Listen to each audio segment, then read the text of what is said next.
Last night we told you about Marty Rathbun, a 27-year member and one of the highest-ranking leaders of the Church of Scientology. He left in 2005, but says that while he was there, the head of the church, David Miscavige, routinely beat other high-ranking members of the church.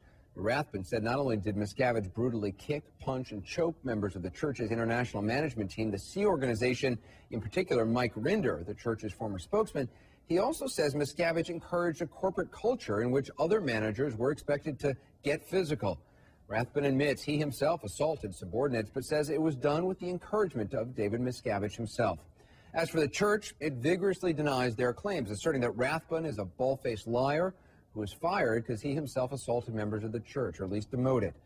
Tonight, as we continue our investigation, you'll hear from other high-ranking Scientologists saying that David Miscavige was the one behind the violence, although the church emphatically denies it. Miscavige was always threats, bullying, haranguing people, verbal abuse, physical abuse. That was his game. He is a bully. Jeff Hawkins was a Scientologist for 35 years. A marketing director for the church, he was a member of the Sea Organization, the group that runs church operations worldwide. He had dedicated his life to Scientology. A true believer, he earned just $50 a week and lived in church-provided communal housing with other Sea Org members in California. You've worked with Marty Rathbun, you've worked with Mike Rinder. The church told us that they were the ones leading this reign of terror, that Marty was the one responsible for these beatings. Absolutely not true. Absolutely not true. David Miscavige was the one leading this whole physical violence kick, and it was him who was beating people up.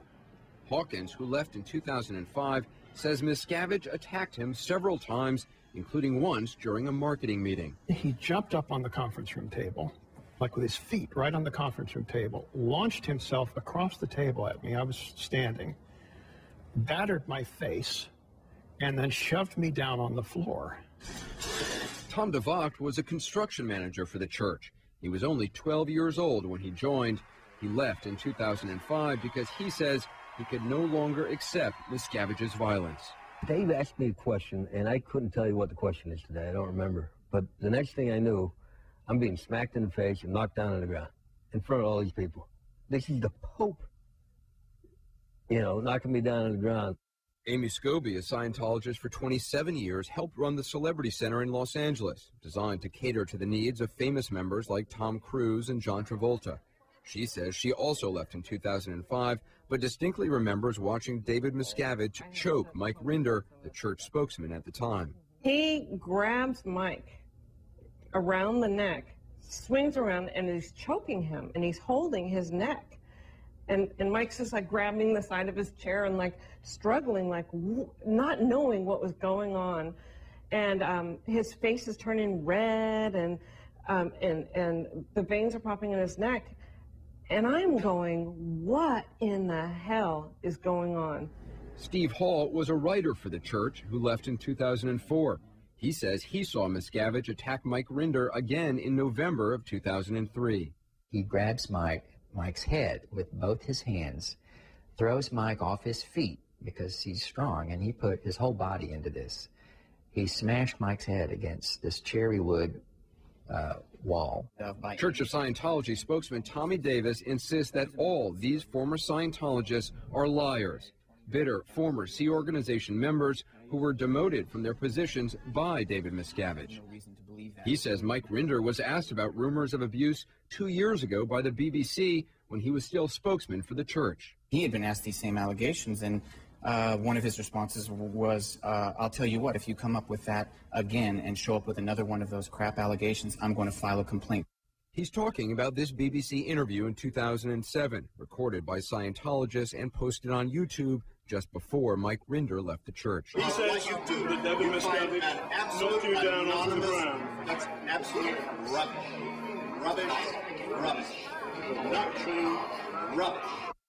But now that Mike Rinder is no longer working for David Miscavige, he says he was lying during that interview. He wouldn't appear on camera, but he told us that he was physically assaulted by David Miscavige some 50 times. He lied to the BBC, he says, because he didn't want to lose his career and his church. That doesn't surprise Jeff Hawkins, who says when he was in the church, he would have never spoken against Miscavige. If you want to stay in the church, you have to do what he says. That's right. That's right. He literally holds, if you're a Scientologist and you believe in Scientology, and you believe that the only way to your spiritual salvation is through the levels of Scientology, then he literally holds the power of life and death over every Scientologist, because he can say, you're out of here. You will get no more Scientology services. You're done. The church says Hawkins is out to destroy Scientology, adding that he supports an anti-Scientology movement called Anonymous that actively protests the church. These are individuals who have proven not only that they will lie, but that they will get other people to lie. It's not much of a stretch for them to all get together, corroborate their stories, find some other people who've left years ago to try and corroborate it even more, and then come to the news media and attack the very person who removed them. The church provided us with dozens of affidavits from current and former church members, one-time colleagues of these former Scientologists, even their ex-wives. All these affidavits swear David Miscavige never hurt anyone. I slept with Tom Devocht for almost 20 years. I knew every inch of him.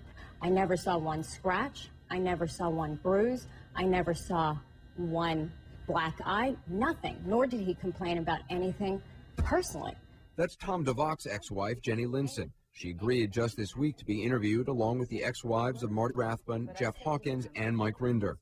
Mike Rinder's ex-wife, Catherine Bernardini, says he was never assaulted by David Miscavige. I know every square inch of Mike Rinder's body. I know everything that's ever happened to him, every accident, every time he broke his wrist.